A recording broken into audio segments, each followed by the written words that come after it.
Everyone কেমন আছো? I hope তোমরা সকলে ভালো আছো। তো আজকে আমি গেছিলাম আর কি একটু টেহট্টে গেছিলাম, আমার কাজ ছিল।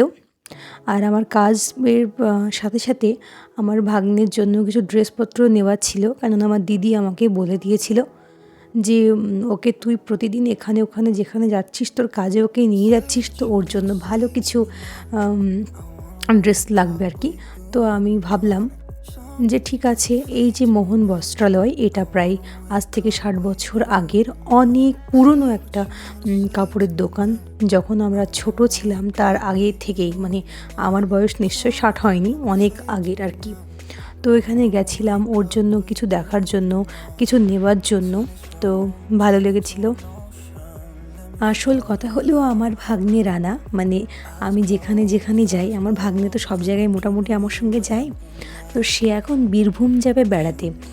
তো তার মা, মানে আমার দিদি আমায় কিছু টাকা দিয়েছিল যে এক কাজ কর, তোরা তো যাচ্ছিস সেখানে সেখানে, তো টেহট্টে থেকে বা রানার জন্য একটা জামা, মানে শার্ট আর একটা প্যান্ট নিয়ে আসিস।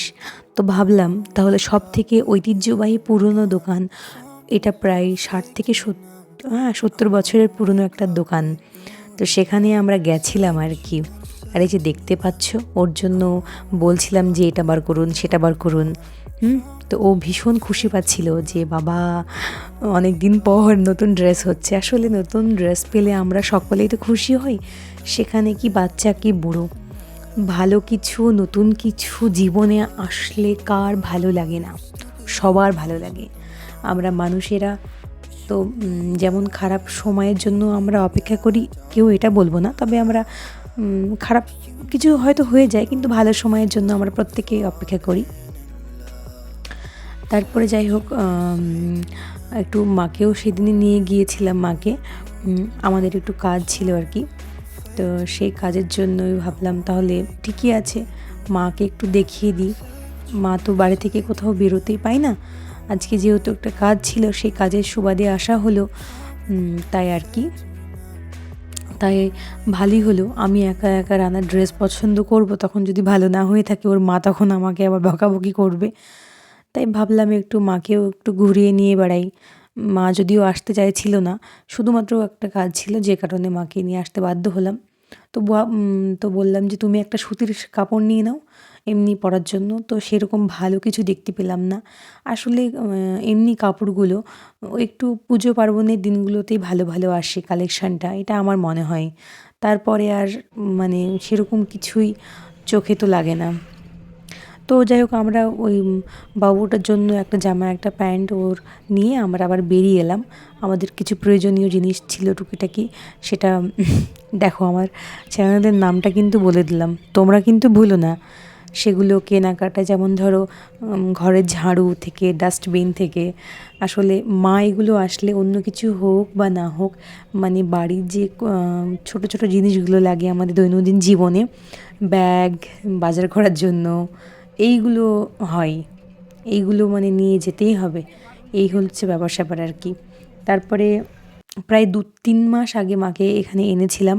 আর যেহেতু আমরা বেরিয়েছিলাম আর কি আমাদের কাজের জন্য, ভাবলাম তাহলে দুপুরে আর কে বাইরে খাবে, তো আমরা এখানেই যেহেতু আসি মাঝে মধ্যে, আমাদের তো আর আসা কামাই নেই, আসছি প্রায়, আসার লেগেই থাকে। তো আমরা এখান থেকেই কিছু মানে খেয়ে নেবো আর কি। আমার মা, আমি আর আমার ভাগ্নে 3জন মিলে চলে গেলাম। প্রায় তখন কটা বাজছিল, প্রায় তখন 4টে বাজছিল। আমাদের বাড়ি আসারও বেশ তাড়াহুড়ো ছিল, কিন্তু তাড়াহুড়ো করলে কি হবে, পেটে তো খাবার না দিলে ভালো লাগবে না। তাই ওয়েট করছিলাম কি খাবো কি খাবো। তো বাটার নান নিয়েছিলাম, আর তার সঙ্গে ছিল চিকেন কষা ছিল 2 প্লেট, যেহেতু আমরা 3জন ছিলাম। আর চিকেন কষা ছিল 2 প্লেট, আর বাটার নান ছিল। আমরা তার সঙ্গে সঙ্গে ফিশ ফিঙ্গার ছিল। ফিশ ফিঙ্গারটা ভালো, এখানে বেশ ভালো করে, এর আগে অনেকবার বলেছি। আর তার সঙ্গে ছিল আইসক্রিম ছিল। এই যে দেখতে পাচ্ছ রানাবাবু, তারপরে আর কি আমরা চলে এলাম বাড়িতে।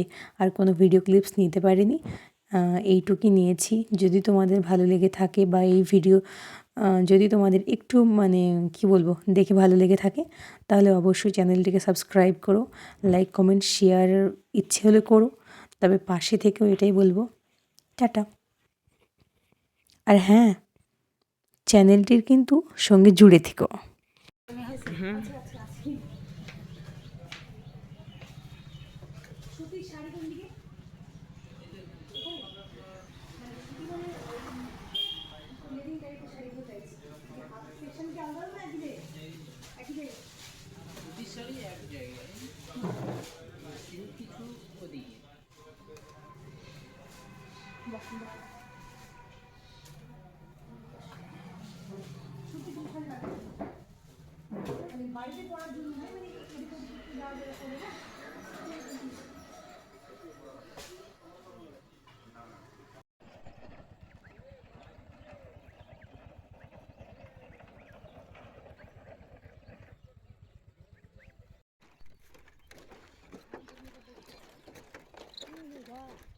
সানাদ মিস্ত্রির মেয়ে।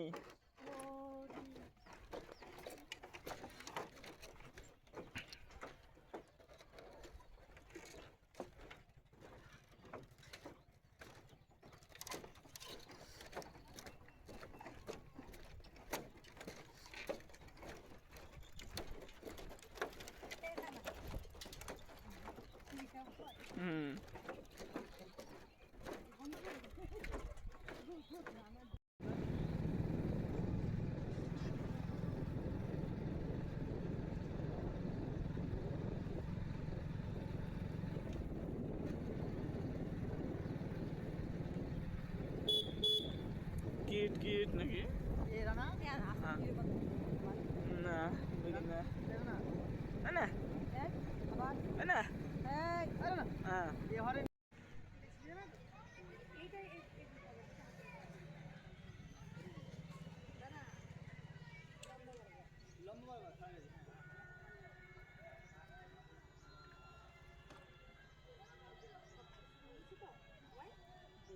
সব কিছু আছে